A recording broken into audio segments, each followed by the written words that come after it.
آج 13 دن ہو گئے ہیں ایران اور اسرائیل اور امریکہ کے بیچ میں جنگ چھڑے ہوئے، اور بہت زیادہ تباہی ہر طرف مچی ہوئی ہے۔ ایران کے اندر اگر دیکھا جائے تو کل ہی کی یہ بیان تھا ایرانی اتھارٹیز کی طرف سے کہ 10,000 سے زائد جو ہیں ٹارگٹس کے اوپر اٹیک کر چکے ہیں، بامبنگ کر چکے ہیں، یعنی 10,000 بام گر چکے ہیں ایران کے اندر۔ بیشتر ان میں سے جو ان کی کیپٹل سٹی تہران ہے وہاں پہ گرے، اور ایران کی اتھارٹیز کے مطابق زیادہ تر ان میں سے جو بامز ہیں وہ سویلین انفراسٹرکچر کے اوپر گرے ہیں، اور سویلین جو ڈیتھس ہیں، ڈیتھ ٹول ہے وہ بہت زیادہ ہے، جس میں بچے اور عورتیں اور مطلب بوڑھے یہ سب اس طرح کے جو ہیں وکٹمس شامل ہیں۔ اور جو اسکول پہ بامبنگ ہوئی تھی، جو پہلے ہی 2-3 دن کے اندر یو ایس کی طرف سے جو بامبنگ ہوئی تھی، اس میں انہوں نے جب ایک گرلز اسکول کے اوپر بامبنگ کی، اس کا سوال جو ہے نا آج تک میڈیا پہ ڈونلڈ ٹرمپ سے جو جرنلسٹ ہیں وہ کر رہے ہیں، اور ڈونلڈ ٹرمپ جو ہیں وہ کبھی کہتے ہیں کہ مجھے پتہ ہی نہیں ہے کہ یہ کون سا حملہ ہوا، کبھی وہ کہتے ہیں کہ نہیں یہ تو ایران نے خود حملہ کروایا تھا، اور مطلب بالکل کنفیوز قسم کی سٹیٹمنٹس ان کی طرف سے آ رہی ہیں۔ یہ ایک ہیومینیٹیرین کرائم ہے۔ آپ کے پاس اگر اتنے پریسیجن ٹارگیٹنگ ویپنس ہیں، جب آپ کو ایک ایک چیز پتہ ہوتی ہے کہ کون سا آپ کا جو دشمن ہے وہ کس بلڈنگ کے کس کمرے میں بیٹھا ہوا ہے، اور ایگزیکٹلی اس کمرے پہ جا کر آپ ٹارگیٹنگ کرتے ہو اور اس اپنے جو ٹارگیٹ اس کو اسیسینیٹ کرتے ہو، ایک ایک بلڈنگ کا آپ کو پتہ ہے، ایک ایک کہ کون سا کس چیز کا ہیڈ کوارٹر ہے، کہاں پہ جہاز کھڑے ہیں، کہاں پہ ایمونیشن کی ڈپوز ہیں، تو پھر کیسے ہو سکتا ہے، کیسے ممکن ہے کہ آپ کو یہ نہیں پتہ چلا کہ وہ ایک اسکول تھا، بچیوں کا اسکول، جس کے اوپر آپ نے بام کیا، اور وہ اتنا شدید بامنگ تھی کہ اس سے 100-150 سے زائد جو ہے نا بچیاں وہ شہید ہو گئیں۔ اور ایک اور ہی خبر جو میں نے سامنے رکھی ہوئی ہے کہ 8 Arab Islamic countries condemn Israel's closure of Al Aqsa mosque, یعنی کہ یہ جو اسرائیل کی طرف سے اس وار کو پھیلانے کی جو کوشش ہے وہ ڈے 1 سے ہے۔ ایک تو یہ خبریں آپ کے سے پہلے بھی شیئر کی تھیں کہ بہت سارے ٹارگٹس جو کہ گلف اسٹیٹس کے اندر ہوئے ہیں، آذربائیجان کے اندر ایک ٹارگٹ بامبنگ ہوئی ہے، ایک ٹرکی کے اندر ہوئی ہے، ان سب کے بارے میں یہ خبریں ان ممالک کی طرف سے آ گئیں کہ ہمیں پتہ چلا کہ یہ جو وہاں پہ ٹارگٹ ہوا یہ ایران کی طرف سے نہیں ہوا بلکہ کسی اور ملک کی طرف سے ہوا، اور دوسرا ملک کون ہو سکتا ہے سوائے یو ایس اور اسرائیل کے، کیونکہ وہ چاہ رہے تھے کہ کسی نہ کسی طرح سے پورا مڈل ایسٹ خاک و خون کا شکار ہو جائے اور جنگ کے اندر ملوث ہو جائے، اور سب جو ممالک ہیں وہ ایک دوسرے کو مارنا شروع کر دیں، اور اس سب کا فائدہ اسرائیل کو یہ پہنچے کہ جو رہے سہے کنٹریز ہیں۔ دیکھیں عرب اسپرنگ جب آیا تھا 2011 میں، اس کے بعد آپ نے دیکھا کہ اس کے بعد سے نہ سیریا اسٹیبلائز ہو سکا ہے، نہ یمن ابھی تک اسٹیبلائز ہو سکا ہے، نہ ہی لیبیا کے اندر کوئی اسٹیبل گورنمنٹ ہے، اور سیریا کو بھی آپ نے دیکھا کہ وہ کس طرح سے بالکل انسٹیبل قسم کی گورنمنٹ وہاں پہ چل رہی ہے، جس کا کوئی ریٹ نہیں ہے کنٹری کے اندر۔ تو اب جو باقی ماندہ گلف سٹیٹس رہ گئے، یا ٹرکی رہ گیا، یا جارڈن رہ گیا، یا مطلب لیبنان رہ گیا، ان کو بھی کیوں نہ مکمل طور پہ تباہ کر دیا جائے، اور اس طرح سے ان کی اینٹ سے اینٹ بچا دی جائے کہ وہاں پر کوئی گورنمنٹ ہی نہ ہو، کوئی ریٹ ہی نہ ہو، اور اسرائیل جو ہے نا پھر اپنی منمانی کرے، اس کو مزید ظاہر ہے اس کو تو ہمہ وقت جو ہے یو ایس کی طرف سے ویپنز کے انبار میسر ہوتے ہی رہتے ہیں، فنڈنگ کی کوئی کمی نہیں ہوتی، بلینز آف ڈالرز کی ایڈ ان کو جو ہے ہر وقت میسر آتی رہتی ہے۔ تو اس سب میں اتنے بڑے کیوس میں، اتنے بڑے ڈسٹرکشن کے اندر اسرائیل کو لگتا ہے اور یو ایس کو لگتا ہے کہ ان کو ایک نئی زندگی ملے گی، اور ایک نیا جو گریٹر اسرائیل بنانے کا خواب ہے وہ شاید تکمیل کی طرف پہنچے۔ اور یہی وجہ ہے کہ ہم دیکھ رہے ہیں کہ مختلف بیانات پہلے بھی میں نے کور کی، جس میں یو ایس کے جو سینیٹرز ہیں ایون، اور جو ٹرمپ کے قریبی لوگ ہیں، ایون ٹرمپ بھی، وہ اس وار کو ایک ریلیجس وار کی طرح سے پینٹ کر رہے ہیں، اور وہ ایسے پینٹ کر رہے ہیں کہ جیسے کہ گاڈ کا پلان ہے جو کہ ہم پورا کرنے کے لیے آگے اس وقت چل رہے ہیں۔ سو وہی بات کہ اوپر سے تو آپ سیکولر بنتے ہو، اوپر سے تو آپ کہتے ہو کہ جی ڈیموکریسی لے کر آئیں، لوگوں کی مرضی کے مطابق گورنمنٹ چلائیں اور ریلیجن کو اس میں سے نکال دیں، اور دوسری طرف جب آپ جنگیں کرنے پہ آتے ہو تو ہمیشہ آپ کو گاڈ یاد آ جاتا ہے، اور آپ جو ہے وہ گاڈ کو انووک بھی کرتے ہو اور گاڈ سے ہیلپ مانگتے ہو، اور اپنے عوام کو یہ بتاتے ہو کہ یہ ایک بہت ہی کوئی جو ڈیوائن قسم کا پروجیکٹ ہے جو کہ آپ سر کرنے جا چاہ رہے ہو. اور یہ بات جو میں کہہ رہی ہوں نا کہ اسرائیل ڈے 1 سے چاہ رہے ہے کہ وہ یہ وار پھیل جائے, اسپیل آؤٹ ہو جائے اور پورا مڈل ایسٹ اس میں کور ہو جائے. تو لیبنان کے اوپر بھی اسرائیل کی فوجیں وہاں پہ گئی ہیں بارڈرز پہ, اور انہوں نے بے دریغ بامبنگ کا سلسلہ شروع کر رکھا ہے لیبنان کے اوپر. اور 500 سے 700 تک کے جو لوگ ہیں سویلینز وہاں پہ ہلاک ہو چکے ہیں, کیونکہ دن رات لیبنان کے اوپر بھی بامبنگ ہو رہی ہے. اب آپ پوچھیں کہ لیبنان کا کیا تعلق ہے ایران کے ساتھ؟ ایران کی مطلب آپ وار کر رہے ہو ایران کے ساتھ اور حملے آپ کر رہے ہو لیبنان کے اوپر, تو یہ مطلب کیا ماجرا ہے؟ اب اس طرح سے تو اسرائیل کے الائز بھی پوری دنیا میں پھیلے ہوئے ہیں, پورے یورپ میں پھیلے ہوئے ہیں, تو کیا ایران ان سب کے اوپر حملہ کرنا شروع کر دے گا؟ تو اگر لیبنان میں کوئی الائنس ہے ایران کی, جیسے کہ حزب اللہ ہیں یا یمن میں انصار اللہ ہیں, تو کیا اسرائیل ان سب کے اوپر حملے کرنا شروع کر دے گا؟ یہ وہ طریقہ جس سے وار جو ہے وہ پھیلے گی اور اس میں شدت آئے گی اور ختم ہونا وار کا جو ہے نا وہ مشکل ہو جائے گا. اور یہی اسرائیل کی پہلے دن سے اور یو ایس کی بھی پہلے دن سے یہی ٹارگیٹنگ تھی کہ اس وار کو پرولونگ کریں گے, اس میں ہم تمام ملکوں کو گھسیٹیں گے اور تمام کے اندر تباہی لے کر آئیں گے. یہی ان کا اینڈ گول ہے. لیکن اس کے برعکس ایسی بھی خبریں اب آ رہی ہیں کہ آف کورس کہ شاید یو ایس کو کوئی بھی خاطر خواہ کامیابی نہیں ہو رہی اور وہ جلد ہی جنگ بندی کی طرف آ جائے گا. لیکن دیکھتے ہیں, یہ تو آنے والے دن ہی ہمیں بتائیں گے. بہرحال یہ جو میں نے آپ کو خبر سنائی ہے کہ الاقصی مسجد جو ہے ظاہر فلسطین عوام کی اور ظاہر مسلمانوں کے لیے یہ ایک بہت ہی مقدس مقام ہے, اور ہمیشہ یہ بھرا رہتا ہے نمازیوں سے. الاقصی جو ماسک ہے یہ نمازیوں سے بھری رہتی ہے, اور جو اسپیشلی رمضان کا مہینہ ہے اور اس کے بعد اسپیشلی جو آخری 10 دن ہیں جو اعتکاف کے لیے مخصوص ہیں, اور آخری عشرہ جو ہے اس میں کی برکتیں بھی آپ کو پتہ ہے کہ بہت زیادہ ہیں. تو اس سارے ٹائم پہ تو بالکل ایسے کھچا کھچ بھرا ہوتا ہے زائرین سے بھی اور نمازیوں سے بھی اور اعتکاف کرنے والوں سے یہ مسجد بھری رہتی ہے. لیکن آپ دیکھیں کہ اسرائیل نے کیا کیا ہے کہ اسرائیل الاقصی ماسک کو انہوں نے بند کر دیا ہے. سو یہ ایک ایسا اقدام ہے جس سے ظاہر فلسطینی لوگ جو ہیں وہ پرووک ہوں گے, غصے میں آئیں گے کہ بھئی ہماری مسجد ہے, ہمارے پہلے ہی آدھے سے زیادہ تو لینڈ فلسطین کا انہوں نے قبضہ کر لیا. ویسٹ بینک کے اندر آدھے سے زیادہ لینڈ پہ پہلے ہی وہ قابض ہیں, سیٹلمنٹس ڈیلی وہ بڑھاتے جا رہے ہیں. اور اب جو مسجد جو ایک ان کی مقدس مقام ہے جہاں وہ اپنے اللہ سے کنیکٹ کرتے ہیں, جہاں پہ وہ اپنے اللہ سے اپنی فریاد کرتے ہیں, دعائیں کرتے ہیں, امید کا ایک یعنی ایک مرکز ہے, اس مرکز کو بھی انہوں نے بند کر دیا, تالے لگوا دیے تاکہ یہاں پہ کوئی نماز نہیں پڑھی جا سکے. سو یہ چیز جو ہے نا یہ وہ ایول ایکٹس ہیں اسرائیل کی طرف سے جو ہمیشہ پرووک کرتے ہیں خام خواہ میں غصہ دلانے کے لیے اور لوگوں کو جو ہے نا وہ انتفاضہ پہ مجبور کرنے کے لیے اس طرح کے کام ہوتے ہیں. اور بھی کچھ نیوز دیکھتے ہیں. یہ کل کی نیوز ہے جو میں آپ سے شیئر کر رہی ہوں کہ ایران کے جو پریزیڈنٹ ہیں نا مسعود پزشکیان, انہوں نے یہ بولا کہ ایک طرف سے ٹرمپ یہ کہہ رہے ہیں کہ بھئی ہم نے وار جیت لی ہے, ہم نے اپنے کوئی بھی ٹارگٹس بچے ہی نہیں ہیں جو ہم نے ایران کے اوپر ہم نے بامبنگ کرنی ساری ہم نے اڑا دی, یعنی پورا ایران ہم نے اڑا دیا اور اس سے خاک و خون کر دیا. لیکن دوسری طرف ایرانی اتھارٹیز یہ کہہ رہی ہیں بار بار کہ یو ایس کی طرف سے جو ہے ہنٹس بھی آ رہی ہیں اور ان کی طرف سے ایسی مطلب کمیونیکیشن بھی ہو رہی ہے وایا چینلز کے سیز فائر کے اوپر آپ بات کرنے کے لیے بیٹھو, پیس پلان کے اوپر بات کرنے کے لیے بیٹھو. اور ایران کو اچھی طرح سے پتہ ہے کہ لاسٹ بھی جو حملہ ہوا تھا وہ یہ جو پیس ٹاکس کے بیچ میں ہی ہوا تھا, یعنی یو ایس کے اوپر اب وہ اتنا بھی ٹرسٹ نہیں کرتے کہ پیس پلان کے اوپر اب وہ بیٹھ جائیں اور اچانک جو ہے یو ایس ایک بھرپور حملہ دوبارہ سے ان پہ شروع نہ کر دے. تو اسی وجہ سے اب ایرانی اتھارٹیز نے کہا ہے کہ جب تک ہمیں بالکل ٹوٹلی جو ہے حملے ہمارے اوپر بند نہ ہو جائیں اور پھر ہمارے ساتھ پراپر جو انٹرنیشنل کمیونٹی بیٹھ کر ہمیں گارنٹیز نہ دے دے تب تک ہماری طرف سے وار اب ختم نہیں ہونے والی. انہوں نے کہا 3 کنڈیشنز ہیں وار کو اینڈ کرنے کے لیے, اور وہ یہ کہ جو تہران کے لیجیٹمیٹ رائٹس ہیں جن میں ایک پیسفل نیوکلیر پروگرام بنانے کا بھی رائٹ ہے, اور اس کے علاوہ دنیا بھر کے ساتھ ٹریڈ کرنے کا جو رائٹ ہے, اور جو سینکشنز ان پہ لگائی جاتی ہیں لیجیٹمیٹ وہ ہٹانے کا رائٹس, یہ سب کچھ. اور دوسری شرط کہ ریپریشنز کی جو پیمنٹ ہے وہ دی جائے، یعنی جو بھی نقصان اس جنگ میں، کیونکہ حملہ پہلی جو ہے وہ اسرائیل کی طرف سے ہوا اور اس کے اندر شامل ہو گئے یو ایس بے شمار بامبنگ کرتے ہوئے، تو ان سب جو نقصان ہوا ہے ایران کے اندر اس کی ریپریشنز پیمنٹ کرے گا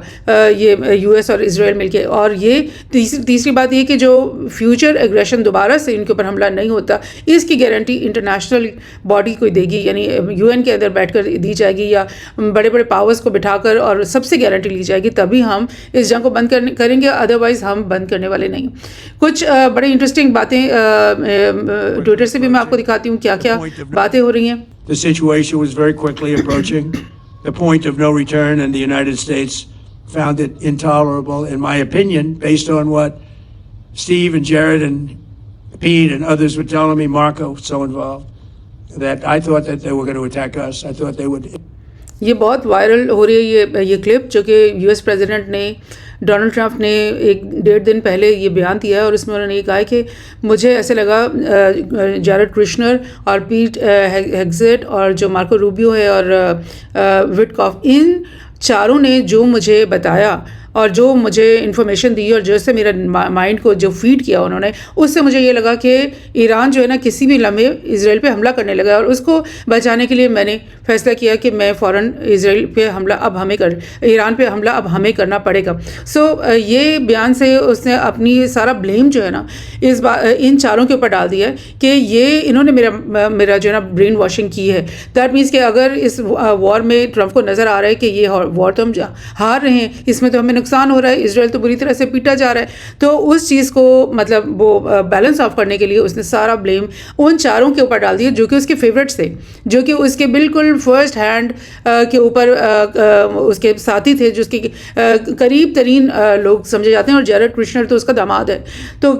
کیسے ٹرمپ نے یہ بات کہہ دی؟ ایسا لگتا ہے کہ ٹرمپ اپنی مرضی سے کوئی فیصلہ ہی نہیں کر رہا، بالکل کارنرڈ ہے اور بالکل یعنی کمپرومائز ہوا ہوا ہے امریکہ کا پریزیڈنٹ، جو کہ دنیا کو اپنے آپ کو جو ہے نا وہ یو ایس کہتے ہیں کہ جی میں دنیا کا سب سے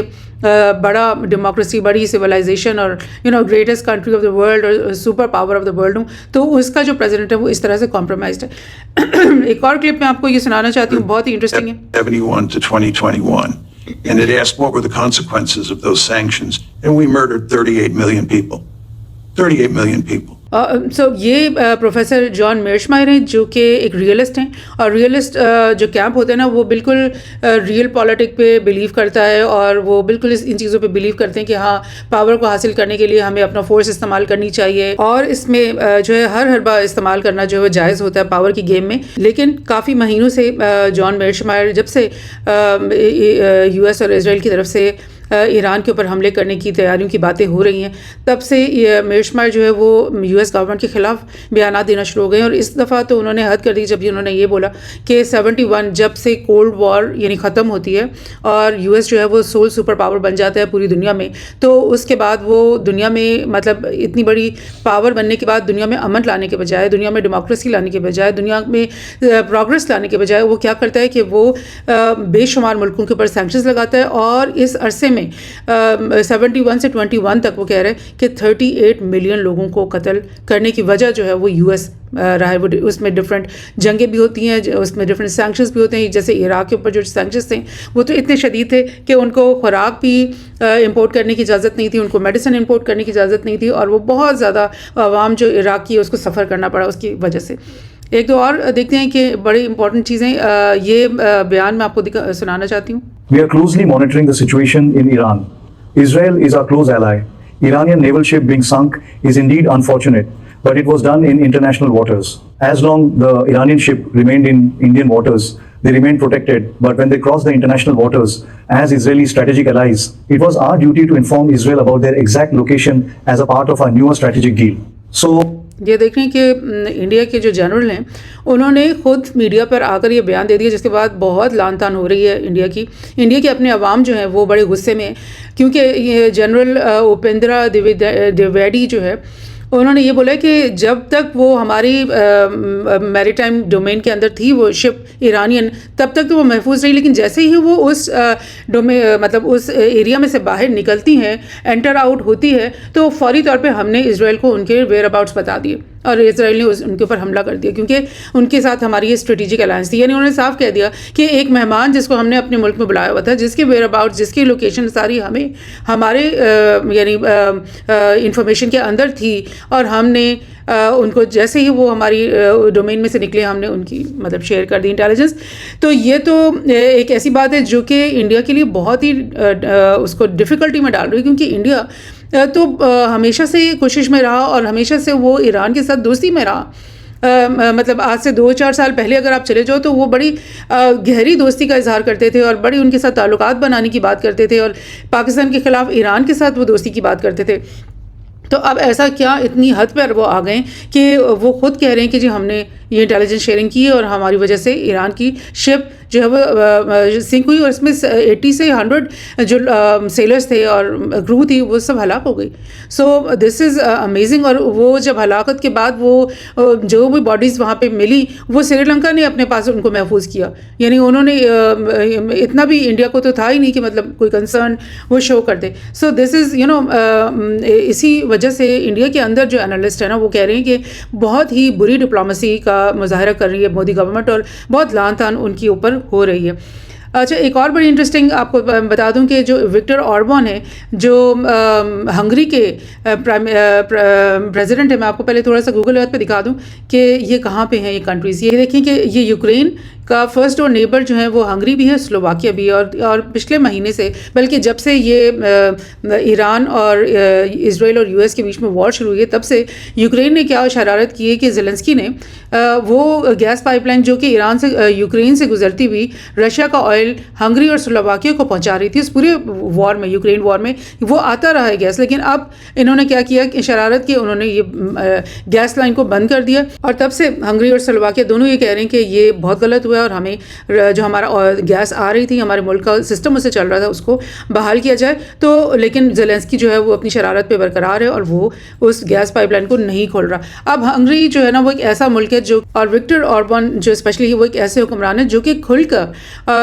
بالکل اپنی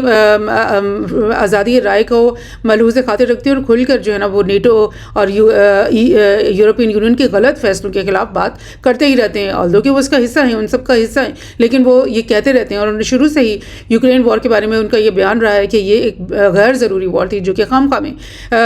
کی گئی ہے, اور رشیا کے ساتھ ہمیں اچھے تعلقات بنانے چاہیے تھے, نہ یہ کہ ہم ان کے خلاف اس طرح کی وار کا پلان شروع کرتے. تو دیکھیں یہ کیا کہہ رہے ہیں Viktor Orban. Én az ukránokkal nem keresem a bajt, ők keresik a bajt. وہ کہہ رہے ہیں مجھے ٹربل نہیں چاہیے, میں ٹربل سیکنگ نہیں کر رہا, میں ڈھونڈ نہیں رہا پرابلم, لیکن میں چپ بھی نہیں رہ سکتا کیونکہ زیلنسکی جو ہے نا وہ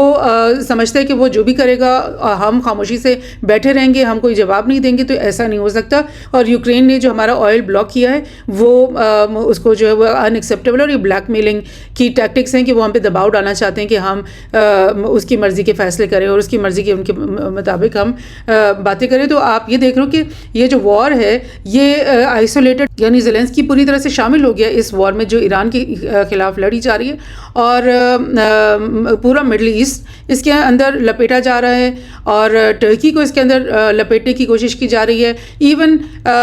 رشیا اور چائنا وہ تو اس میں انوالوڈ ہیں ہی, کیونکہ رشیا کے پریزیڈنٹ نے تو یہ صاف کھل کے کہہ دیا کہ ہم ہر طریقے سے جو ممکن ہے ہم ایران کی مدد کریں گے اور ہم ایران کو ہارنے نہیں دیں گے اس وار میں. اور اس کے علاوہ نارتھ کوریا ان کی طرف سے بھی بیانات آ رہے ہیں, یعنی کہ بالکل اس وار کے اندر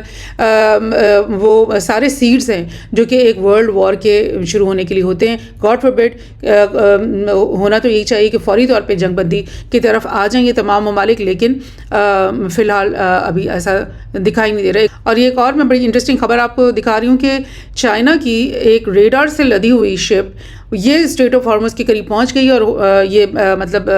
آئی تھنک سو کہ یہ 2-3-4 دن پرانی خبر ہے, اور ہو سکتا ہے کہ اب یہ پرشین گلف کے اندر بھی انٹر ہو گئی. اور اس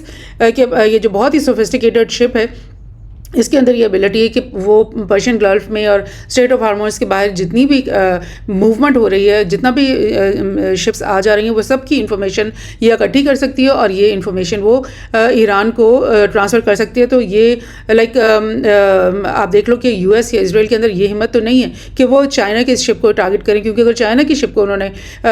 ٹارگٹ کیا تو کیا ہوگا کہ چائنا پوری فورس کے ساتھ مطلب وہ کہے گا کہ میں میری لائبلٹی ہو گئی ہے میرے وہ یہ کہے گا کہ میرے لیے لیجیٹیمیٹ ہو گیا کہ میں اپنی شپ کا بدلہ لینے کے لیے ان لوگوں کی شپس اور ان لوگوں کے ایسٹس کے اوپر حملہ کروں. اچھا، یہ ایک اور بہت ہی انٹرسٹنگ میپ جس میں یہ دکھائی دے رہا ہے کہ ایران کی طرف سے جتنی بھی بامبنگ ہوئی ہے وہ ایک تو سب سے زیادہ اسرائیل کے اوپر ہوئی ہے، پھر جارڈن پہ بھی ہوئی ہے، اور لائک کویت پہ، بحرین، قطر، UAE، ان سب پہ، عمان پہ بھی ہوئی ہے. لیکن سب سے جو میکسیمم، اور یہ عراق میں جو بہت ساری 3-4 ملٹری بیسز اب تک قائم تھے US کے، ان سب کو ٹارگٹ کیا گیا، ان کو تباہ و برباد کر دیا. اور ایون یہ کہ یہاں سے نکلنے والے جو کانوائز اور جو بھاگ کے نکل رہے تھے ٹرکس پہ اپنے سامان لاد کے، اور آئل ٹینکرز اپنے ساتھ لے جا کر، ان ٹینکرز اور ان کانوائز کے اوپر بھی حملے کر دیے گئے تاکہ وہ یہاں سے بچ کے نکل بھی نہ جا سکیں. اور لائک عراق میں جتنا بھی US کے ایسٹس موجود تھے وہ تمام کے تمام ختم کر دیے جائیں. سیریا کے اندر بھی اس طرح کے حملے ہو رہے ہیں، اور اسرائیل کے اندر تو پے در پے، یعنی کہ 37 یا 38 ویوز آف اٹیکس آ چکی ہیں، اور ہر ویو جو ہے اس میں 100، 200، 300 میزائلز آتے ہیں. اور ایسے بھی ویوز آئی ہیں جس میں انہوں نے کلسٹر ایمونیشن گرائی ہے، جس کا مطلب یہ کہ ایک بام جب وہاں پہ اسرائیل کی فضا میں پہنچتا ہے تو اس میں سے سینکڑوں چھوٹے چھوٹے کلسٹر بامز جو ہے نا وہ نکل کے پوری ریجن کے اندر پھیلتے ہیں، اور جس محلے یا ٹارگٹ ایریا ہوتا ہے اس میں پورے میں وہ پھر پھیل جاتے ہیں، اور بہت زیادہ پھر تباہی اسے بچتی ہے. سو نو بڈی وانٹس کہ یہ وار ایکسٹینڈ ہو، نو بڈی وانٹس کہ ہمارا جو دنیا ہے، ہیومینٹی ہے، وہ World War III کی طرف جائے. وی آل پرے، اور ہمیں دعا کرنی چاہیے اللہ تعالیٰ سے کہ انسانیت کو رسپائٹ ملے، لوگوں کو نارمل زندگی گزارنے کا موقع ملے. اور اسپیشلی یہ جو رمضان کا مہینہ ہے یہ اتنا سخت کیوں ہو گیا ہے مسلمان کنٹریز کے لیے، جو گلف اسٹیٹس کو لے لیں، سعودی عرب کو لے لیں، جہاں پہ مکہ اور مدینہ میں لوگ اسپیشلی ان دنوں میں جاتے ہیں عبادت کے لیے، اور رمضان کے مہینہ، اور اسپیشلی جو لاسٹ 10 days ابھی چل رہے ہیں وہ بہت ہی مقدس دن، اور دنیا بھر سے مسلمان جو ہیں وہ جھوک در جھوک مکہ اور مدینہ میں آتے ہیں. اور ایون جو مسجد اقصیٰ ہے وہ بھی بھری رہتی ہے، فلسطینیوں سے بھی اور دیگر ممالک سے بھی جو زائرین آتے ہیں ان سے بھی وہ بھری رہتی ہے. تو یہ کیوں اتنی مشکل میں اس وقت پڑ گئے ہیں؟ ابھی غزہ کا معاملہ حل نہیں ہوا تھا، ابھی وہاں پہ ایک پراپر قسم کا امن نہیں آیا ہے، ابھی اس کا مسئلہ حل ہونا ہے. اور اس سے پہلے ہی جو ہے ایران کے ساتھ یہ معاملہ، اور جس میں ایک بہت ہی امپورٹنٹ بات اور فیکٹر یہ ہے کہ پاکستان کی انوالومنٹ کیا ہے اور کیا ہو سکتی ہے. اور کیونکہ پاکستان جو ہے وہ جب یہ وار شروع ہوئی تھی تبھی تمام اور مسلم کنٹریز کی طرح پاکستان نے بھی یہی بیان دیا تھا کہ ہم اپنے ریجن میں کوئی نئی وار ہونے کا اجازت نہیں دیں گے، ہم افورڈ نہیں کر سکتے، اور یہ ریجن جو ہے نا یہ اس کو ایک نئی وار کی ضرورت نہیں ہے. دیٹ مینس کہ کسی طرح سے بھی اس وار کو آگے بڑھنے میں یا طول دینے میں یا اس کو ایون شروع ہونے میں بھی پاکستان کا کوئی انٹرسٹ نہیں تھا، اور کوئی یعنی ہم بالکل آفیشیلی طور پہ ہم اس کے خلاف تھے. لیکن یہ جب جنگ کو 13 دن ہو چکے ہیں اور سعودی عرب جو ہے وہ اس کے اوپر اٹیکس ہوئے ہیں، اور نہ صرف ملٹری بیسز کے اوپر بلکہ کچھ انفراسٹرکچر کے اوپر بھی اٹیکس ہوئے ہیں جن کے بارے میں ایران نے بہرحال کہا ہے کہ وہ ہم نے نہیں کیے، وہ کوئی فالس فلیگز ہیں جو دشمن کر رہا ہے. لیکن پاکستان کی جو حکومت کی طرف سے یہ ایک بہت اسٹرانگ بیان آیا ہے کہ کچھ بھی ہو جائے، اگر سعودی عرب کو جب بھی ہماری ضرورت ہوگی تو ہم فوری طور پہ پہنچیں گے. اور یہ بات اس لیے نہیں، اس کانٹیکس میں نہیں لینی چاہیے کہ ہم ایران کے خلاف ہیں، ایسا نہیں ہے، بلکہ سعودی عرب کے ساتھ ہمارا جو تعلقات ہیں وہ تو ڈے 1 سے ہیں، یعنی جب سے پاکستان بنا ہے مکہ اور مدینہ کی وجہ سے، بیکاز یہ ہماری دین کے جو ایک بیسک پلر جو ہے وہ یہ جو 2 شہر ہیں ان کی حفاظت پاکستان جو حکومت، پاکستان کی جو آرمی ہے، یہ سب کی پالیسی کے اندر یہ شامل ہے کہ دنیا میں کچھ بھی ہو جائے، اگر مکہ اور مدینہ کے اوپر کوئی حرج آنے کی مطلب امکان بھی اگر ہوتا ہے تو ہماری فوجیں پہلے پہنچیں گی ان کی حفاظت کرنے کے لیے. تو اس کا یہ مطلب نہیں ہے کہ ہم ایران کے خلاف کوئی بات کریں، ہم ایران کے اوپر کوئی حملہ کرنے کی بات کریں، ایسا بالکل بھی نہیں ہے، بلکہ یہ ایک ہماری پرانی کمٹمنٹ ہے جو چلی آ رہی ہے، اور روز قیامت تک انشاءاللہ اس پہ ہم قائم رہیں گے. اور انشاءاللہ پاکستان کی فوجیں ہمیشہ ان 2 مقدس مقامات کو اور انشاءاللہ اقصی موضوع کو بھی کی حفاظت کرنے کے لیے مامور رہیں گی. اور اللہ تعالیٰ ہمیں ہمیشہ ایک بہتر راستے پہ ہی رکھے انشاءاللہ.